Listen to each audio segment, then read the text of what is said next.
Brunswick now up in the 7th frame. Parker Bohn III working on a strike, looking to double and cut into this lead. In fact, with a strike, we'll have a tie match.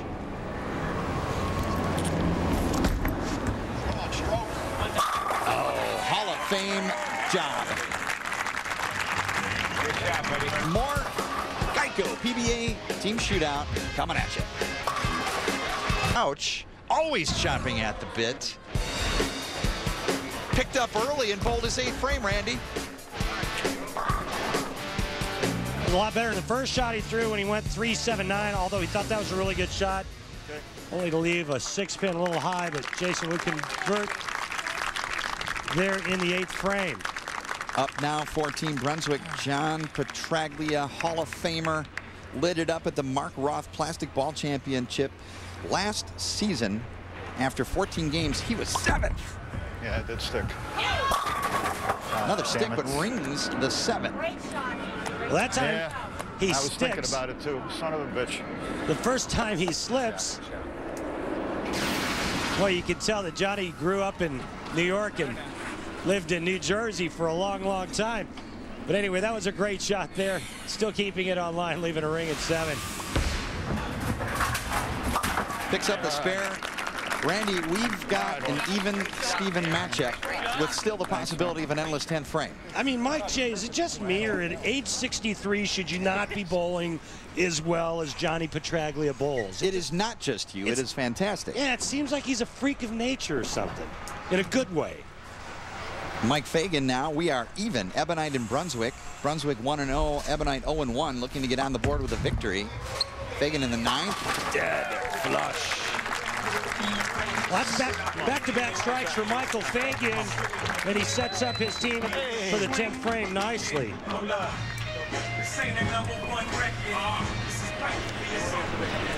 Brad Angelo, got a chance to chat with him yesterday. He said it's nice to bowl a team event for a change, and communication is a key in all of this. Yeah, get your chance. Put him away. I think he has a degree in communication. Let's see if he's got a degree in getting a strike in the 9th frame. Push a little. No diploma. 3-6-10. It's Brad Angelo. Not only is he a great bowler, but he's a great golfer too. He's a great athlete. You can see that open hand at the top of the swing. Hand rolls up the back of it. He's worked really hard on creating a little bit more end-over-end roll. And this one of the toughest spares in the game, cross lane at the 3-6-10. Oh boy.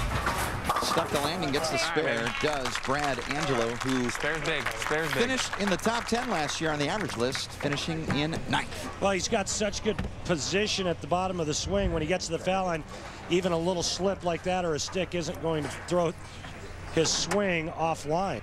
Endless 10th frame. Remember, if you strike on the fill shot, the endless 10th frame is activated. That's what we want. That's the good. In order to do that, well, you got to avoid the pocket 7-10 on that first ball. Barnes up for Ebonite. Messengers at the 10. All right, so Mike, we were talking about the endless 10th frame thing. All right, so Chris Barnes just struck right there, right? So if he strikes on the next ball, right, then what has to happen? Then he's got to strike on the fill ball to activate a potential endless 10th. I love it when stuff's activated. Stop. Chris Barnes packs the second ball in the 10th.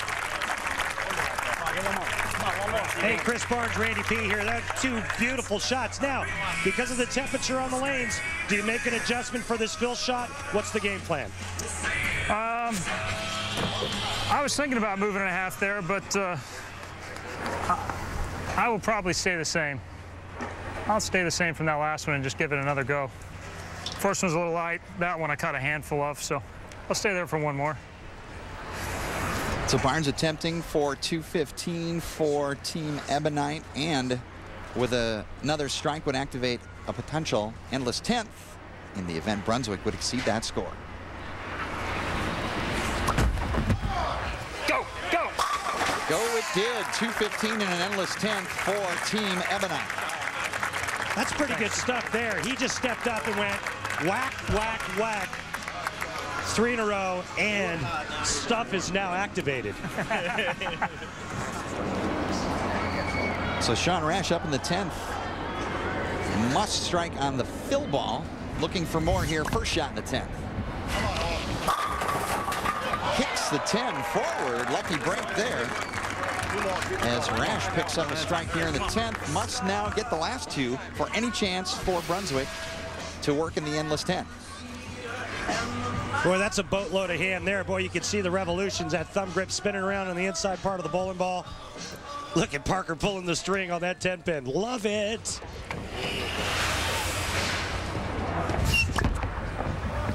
How about dead perfection there? Well, you kind of knew that was going to happen when he got the first one. You know, he's not sitting for 10 minutes before he throws that next shot. He gets that one strike. It's a little light, kicks the 10 forward.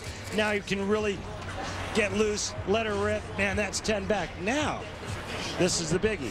In order to have any chance of winning this match, he has to strike on this next ball to activate the endless 10th frame.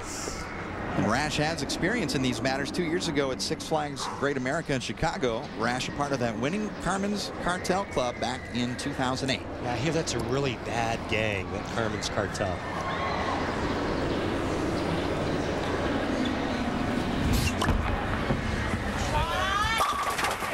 Don't get any better than that. 202 for Team Brunswick and activating an endless 10th frame, which we'll have next from Six Flags Great Adventure at the Geico PBA Team Shootout. Which is not over between Ebonite International and Brunswick. Final score 215-202, but each team has activated an endless 10th. Brunswick behind, and they will shoot first in the endless 10th. But first, the Geico Championship recap. Randy. How about Chris Barnes steps up in the 10th frame for his team and just throws 3 of the purtiest shots you've ever seen. And Sean Rash, well, you know what? He's purty too. He gets up and does the exact same thing to give Team Brunswick a chance to win this match. Brunswick will need at least 2 strikes to force a strike out of Ebonite first up. Back to the top of the order, and Carolyn Dorin-Ballard for Team Brunswick must strike to continue this match. Carolyn did strike the last time she was up.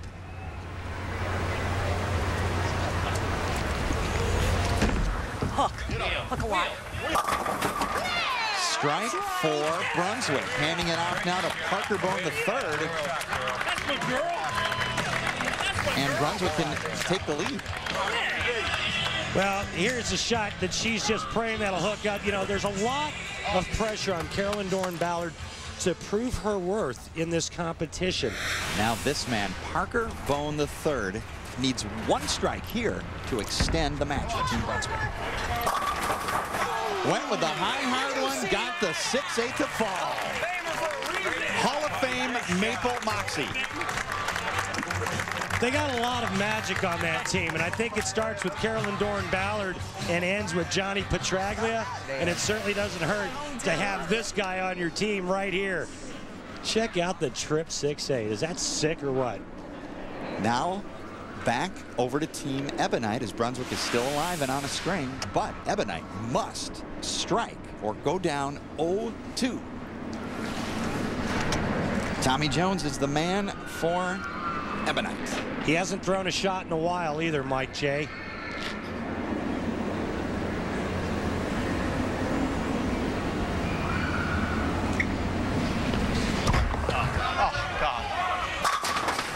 And Team Brunswick once again survives to go 2-0. The endless 10th frame coming in handy as Brunswick pulls one out from behind. Yeah, and who would have thought after 2 matches between these 2 teams that Ebonite International would be winless?